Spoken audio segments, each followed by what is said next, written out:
world is changing at a faster pace than ever before.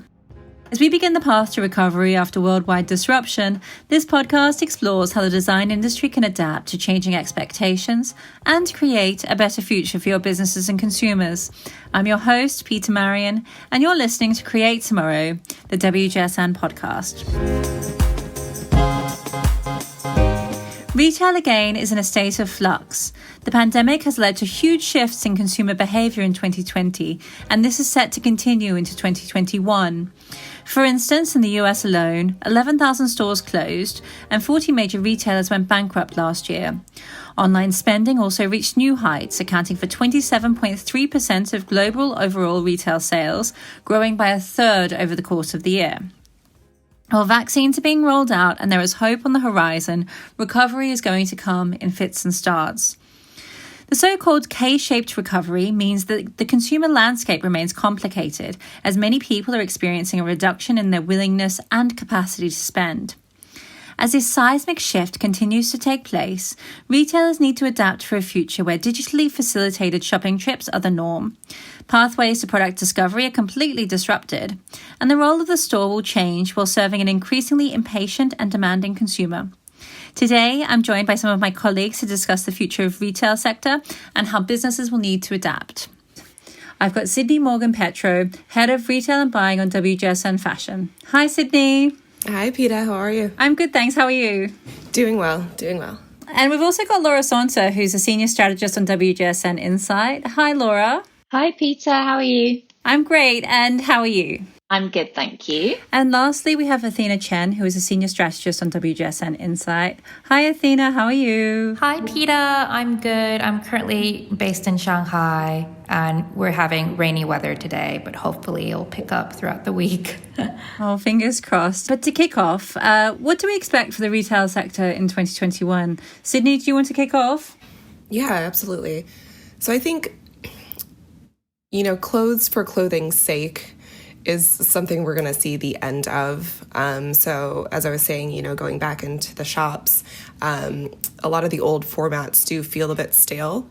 So I think, towards the later end of 2020, retailers hadn't really taken the opportunity to pivot and to, really shake up the floor sets and make it feel more relevant to what the customer was going through.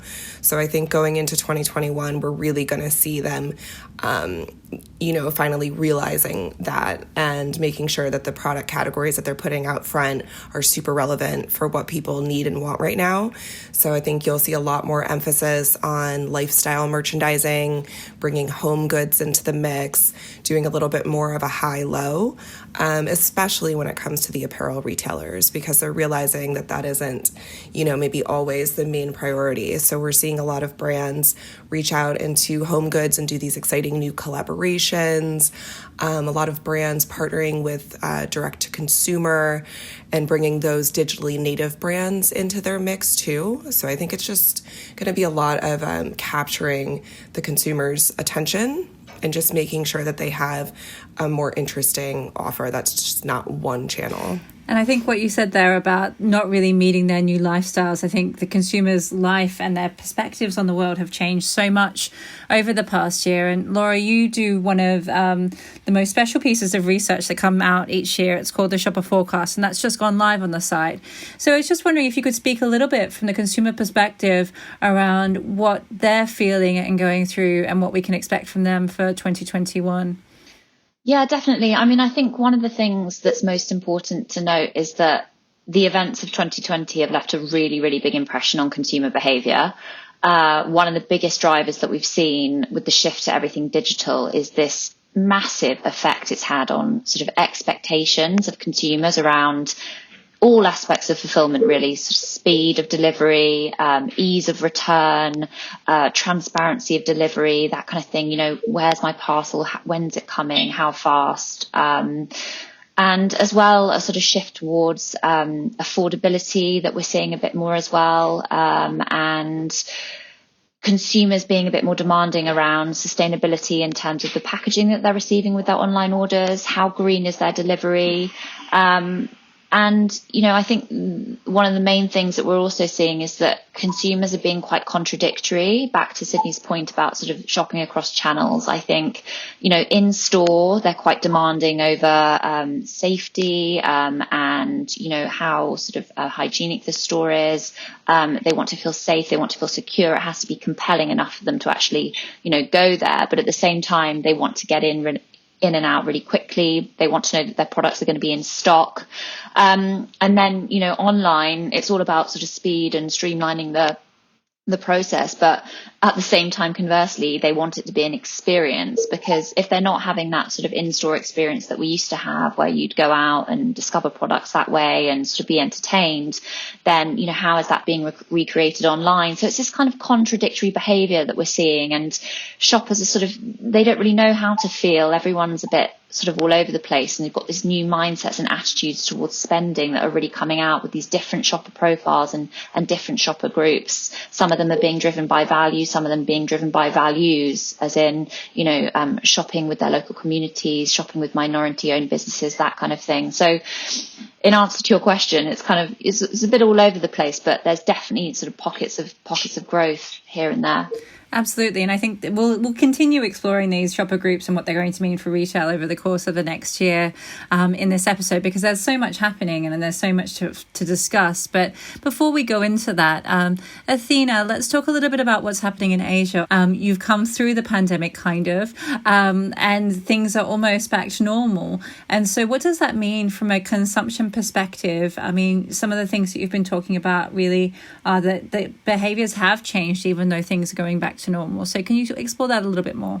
Yes. So I think in shoppers in Asia, they were already quite fast adopting to digital channels and shopping online. And this is kind of due to a more established kind of digital infrastructure already in place. So in China, we have WeChat Pay, and across Korea and Japan, they have like Line Pay, Kakao Pay, which is like really closely tied to their social media platforms. So I think what's interesting in Asia is, even though the pandemic is largely over and we're allowed to kind of move around more freely, people are still very stuck to their kind of online habits that they formed throughout the pandemic. People are still looking for a lot of entertainment online and connecting with brands and retailers online more. So I still think brands and retailers really need to up their digital efforts to maintain relationships, even though movement restrictions are kind of loosened.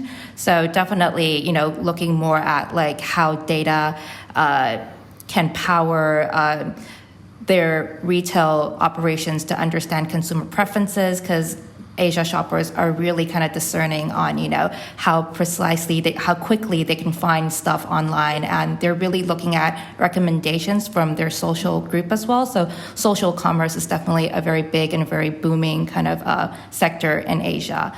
And I think also with the rise of live streaming and short videos, retailers need to look at how they're changing their merchandising online as well. Because in the past, it was just static images and text, but now with video added to the mix, we're definitely seeing things being shaken up online. There are a lot of short videos added to e-commerce platforms, and I think that retailers and brands also need to think about how they can engage with consumers through video content as well.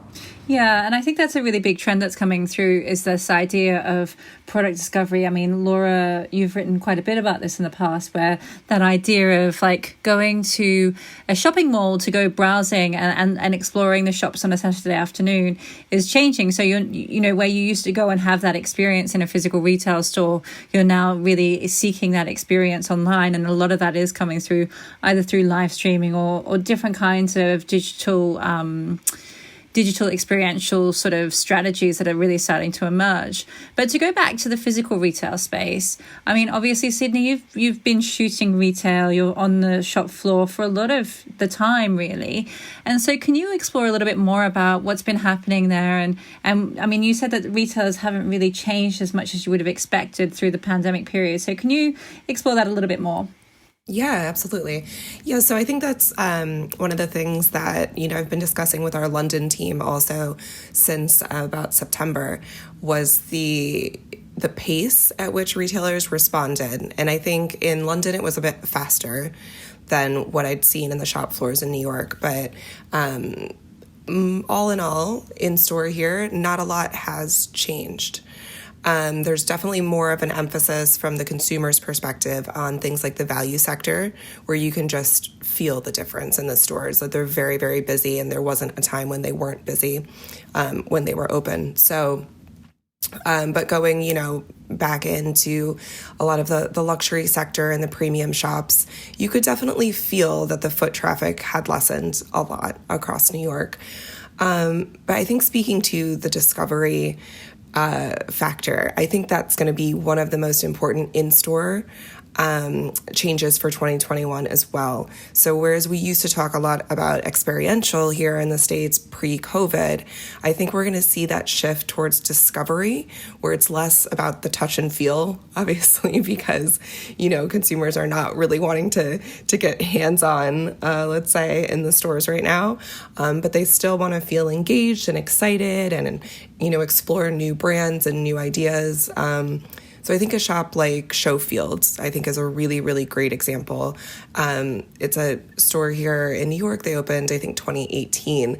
And they work with a lot of digitally native brands. And it's really kind of set up almost like a maze of a shopping experience where you wander through. It's very heavy on the visual merchandising and very heavy on the storytelling. So you're getting exposed to all these new brands and as you walk through.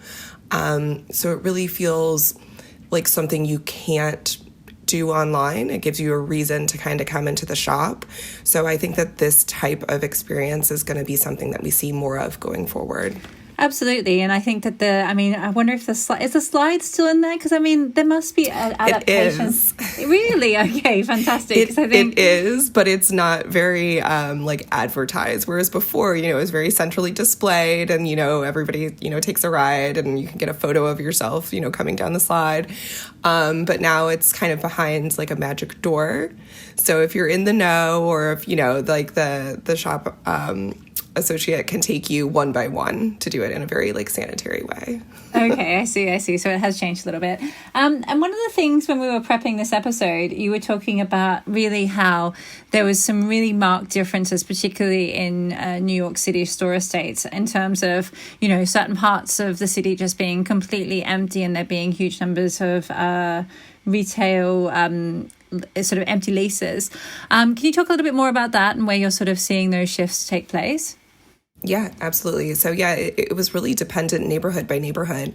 But for example, down the main stretch of Broadway in Soho, which is traditionally such a big, buzzy shopping area, there's a lot of permanent store closures there. So you could definitely feel the difference.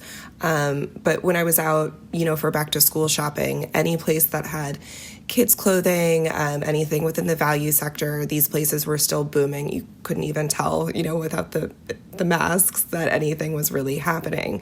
It felt very normal. But definitely the higher end shops is where I felt it hit the hardest. Also, during a lot of 2020 in New York, shops were literally boarded up. During the protests around the election. So it kind of added to that feeling where it just looked a bit post-apocalyptic. And I think that really did affect the shopper mood as well.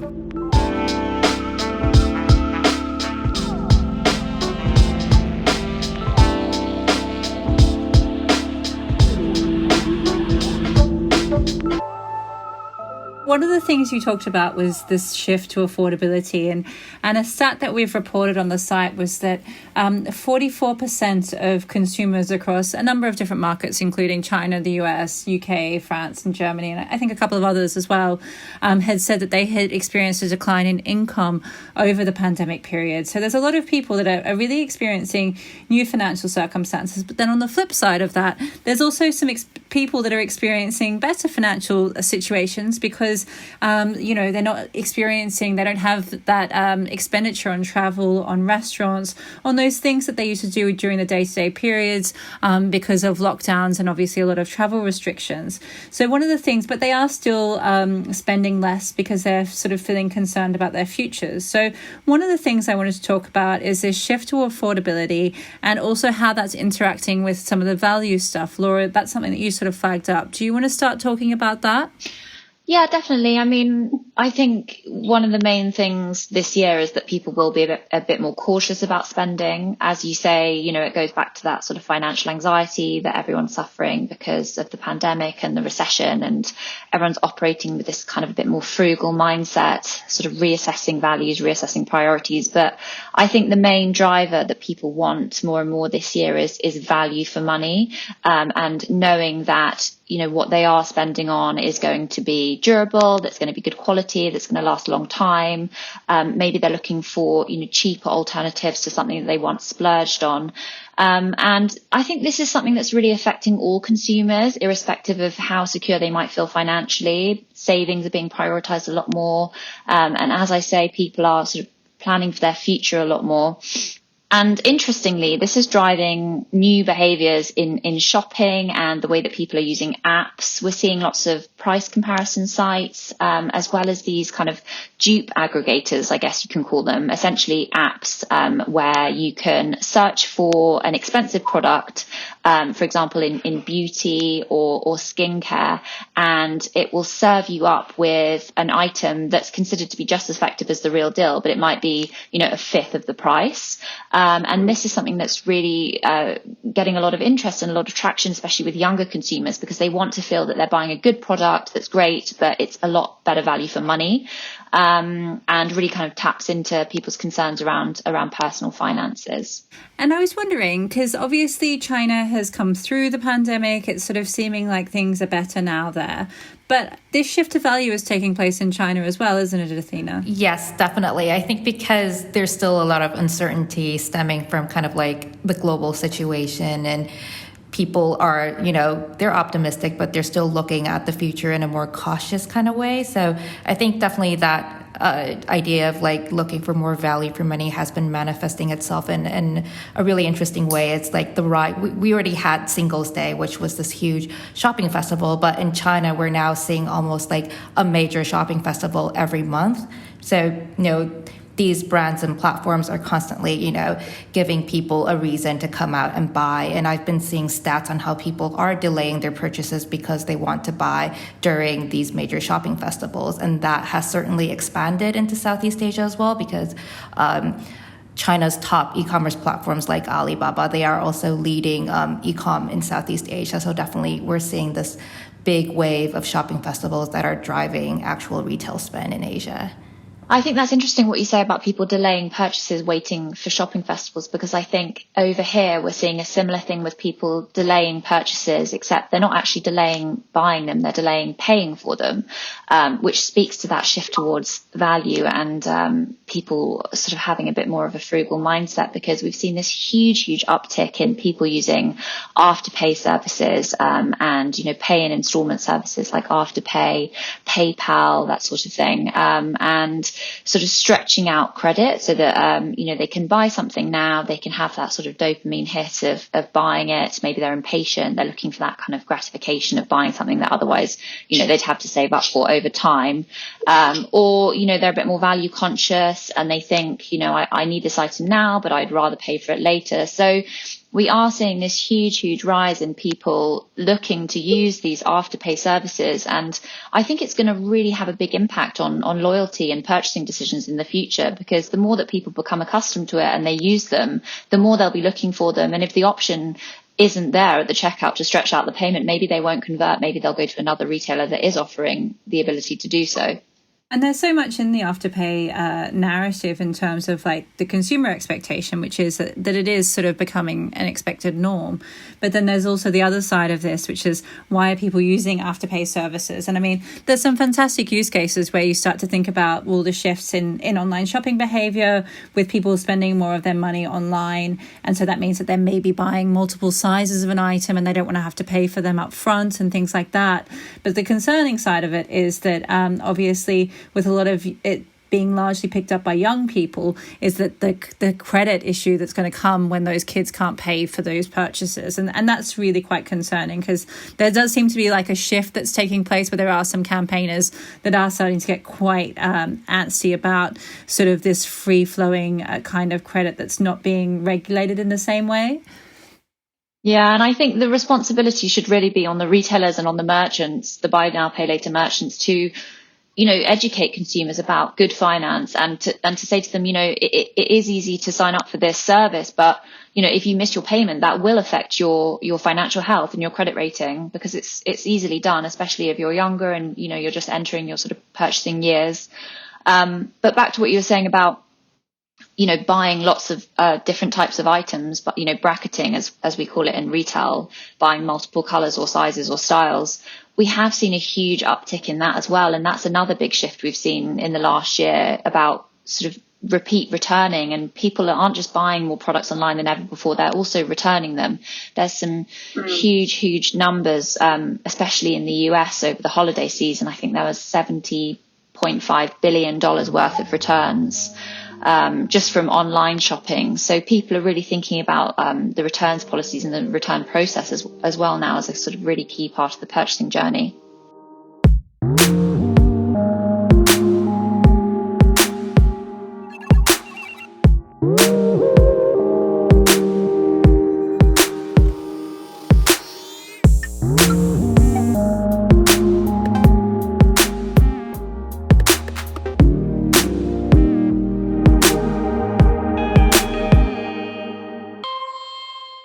To go into a little bit more depth about the shopper forecast, Laura, could you please tell us about one of the key cohorts that you want to talk about that might be really key for our clients coming into 2021?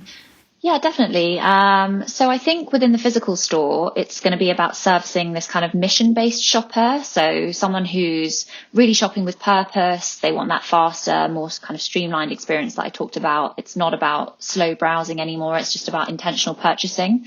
Often they've Googled what they want. They know what they want before they go into the shop.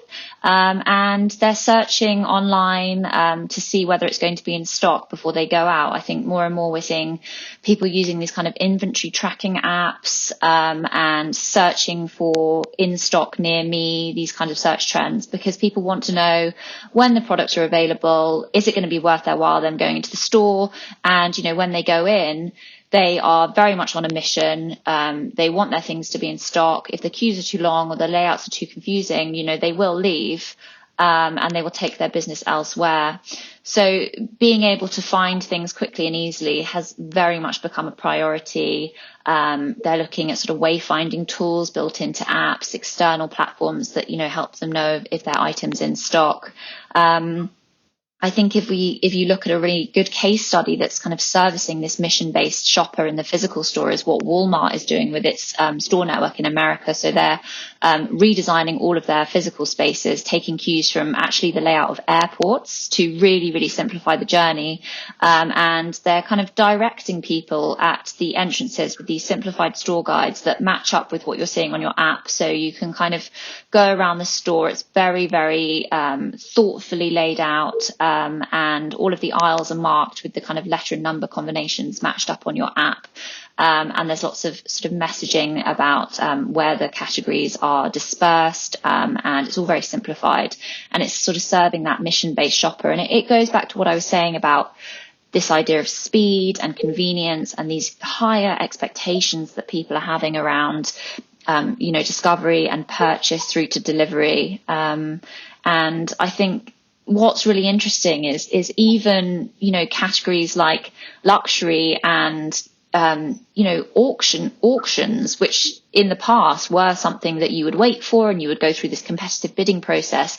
Everything's going online and everything's going super speedy now.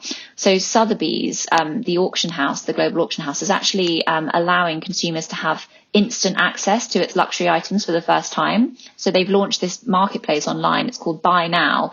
And you can buy, fine jewelry, art, collectibles, sneakers, handbags, whatever. You no longer have to go through that bidding process or wait for an auction. So it's all about getting it here and now, higher expectations around speed. And I think that's going to be one of the biggest shifts that we're going to continue to see this year. So it's like the eBay buy now button, but for very, very high-end luxury goods. Exactly, yeah. Athena, what's the resonance for this kind of shift in Asia? I think what Laura was talking about is kind of how people are really precise in their shopping. And I think in Asia that, like I previously mentioned, I think a lot of people have shifted to shopping online. And what that means is brands really need to kind of partner with these large e-commerce platforms to understand, forecasting and understand where the demand is. And so what we're seeing is platforms such as Alibaba or JD.com, they're really upping their AI-powered algorithms to really partner with brands and retailers to pinpoint, which regions are demanding what kind of products. And I think to be very precise and on demand, we're also seeing smart factories in China really maturing now. So brands can partner with these smart factories to actually produce, customized products that are tailored to consumer demand, so they can be really precise in their shopping. So I think a lot of that activity is still really happening online. And if we were to talk about offline shopping, I think in Asia, consumers are so social media obsessed. Offline locations are really becoming places for them to create social worthy content, and they're really kind of hungry for all this kind of new content after they've been stuck inside their homes for 2020. They're really looking out to kind of enjoy and experience physical spaces, and we're seeing a lot of shops in China really trying to create more flexible store formats that can, be Instagram worthy and help consumers create, really exciting and engaging content online.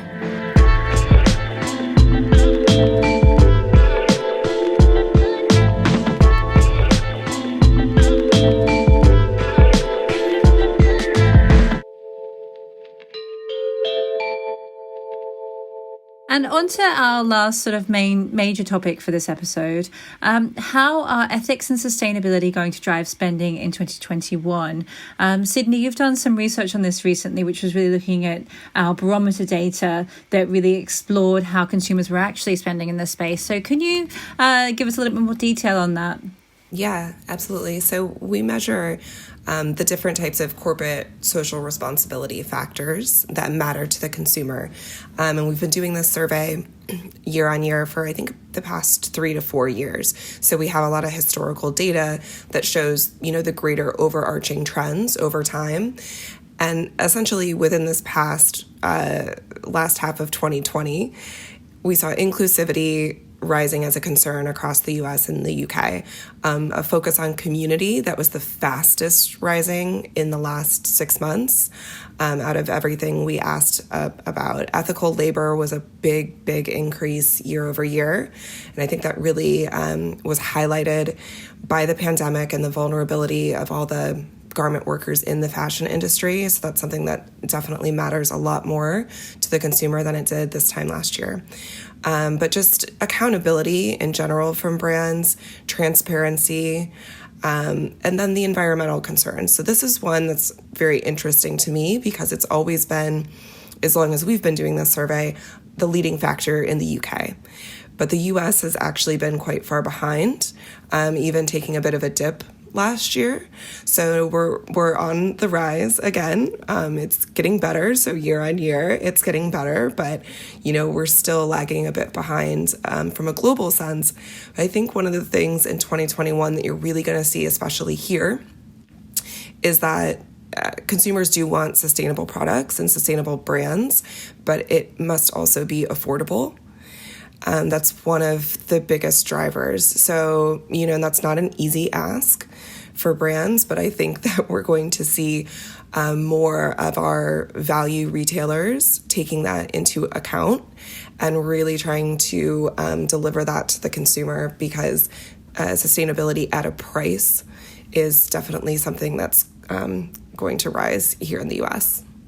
I wanted to ask one last question. It's something that a client actually asked me recently, which is if one of the things that we saw and Sydney that you sort of highlighted is this shift around community and inclusion. And if you're a large retailer or a business, how do you show that you are capable of being community focused if you are a large business? There's been a lot of cross collaboration with global brands. That was a word that we were using a lot in our reporting last year, where it's, global, but also local focus at the same time. And I think showing that to your consumers really proves your commitment to community. And we're definitely seeing, that taking market share with sites like Etsy doing so well, right? They're really focusing on the artisan or, the craftsperson and highlighting them as an individual. And we're definitely seeing big brands jump on this. I know last summer, or I guess 2 summers ago, American Eagle was a really good example, and they opened up a slow fashion boutique, and they tested it out in the Hamptons first, and it was only stocking brands that were kind of anti-fast fashion, really. And promoting that idea of a, slow growing brand that nurtures the artist and fully represents them. So it was really interesting to see such a major, brand that's in, every mall across America, really trying something new in this slow space. And I think we're going to see a lot more of our bigger brands adopting that method. And I'm going to move to my last question that I always ask in every episode. What is one short-term and one long-term strategy that businesses should be implementing to take advantage of the shifts that are taking place around retail? Athena, would you like to kick off? Well, yes.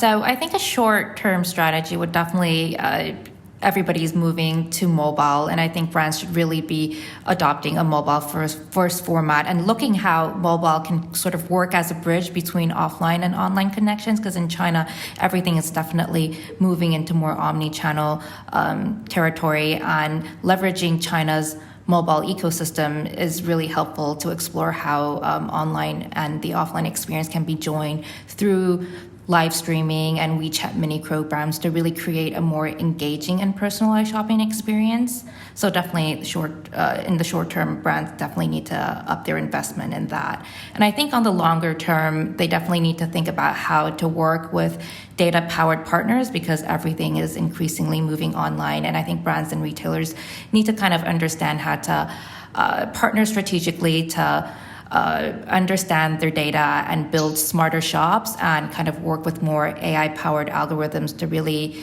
understand changing consumer demands in real time, and really using data-led consumer insights to create a more customized kind of shopping experience for consumers in the long term. Fantastic. And what about you, Sydney? I think in the short term, and this is probably an unpopular answer, but we're already seeing a lot of store closures. And I just want to put maybe a better spin on this. I think that this is an essential opportunity for brands to right size. And this is just an inevitable shift with the, acceleration of e-commerce adoption, that, in this new omni-channel world, there's just too many physical stores out there. So it's going to have to happen. It is a bit of a painful process, for many. But once we get a better balance between our online and offline presence for these stores, it's going to be a much healthier future for them. So I think this is a very, kind of necessary short-term step. I think long-term, and we're already seeing this for Spring Summer 21 for a lot of the previews that we've worked with, that brands are having to shift into new categories and try, new brands, new third-party brands. Maybe they're traditionally just an apparel retailer, and now they're getting into home goods as well. But we're really having to shake it up to remain relevant. So I think, brands that are only going to stay tried and true to their category that they've, had for so long, and are not willing to pivot, are not going to potentially feel as relevant to the customer going forward. So I think right sizing in the short term, and then, really branching out into new categories for the long term. Fantastic. Thank you so much. And what about you, Laura? I think in the short term, give consumers a little lift. I think everyone's a bit ready to cheer themselves up. People are looking for these little moments of joy, of happiness, however small. So things like, giveaways, fun product discovery tools online, that sort of thing. Just any way that you can make a consumer feel kind of joyful and happy, experiential e-commerce, that sort of thing, like giving people a bit of a sense of escapism. And in the long term, I think it's really going to be about redefining the role of the store, because, you know, people aren't going to come to stores without very good reason to in the future, especially when you can get everything online so quickly now. So I think retailers are going to have to gain a very, very deep understanding of new behaviours, new preferences, and envision a new role for the store in light of these shifts, and think about changes to format, sizes, experience, location, and, you know, think about how spaces can really boost confidence and re-engage shoppers.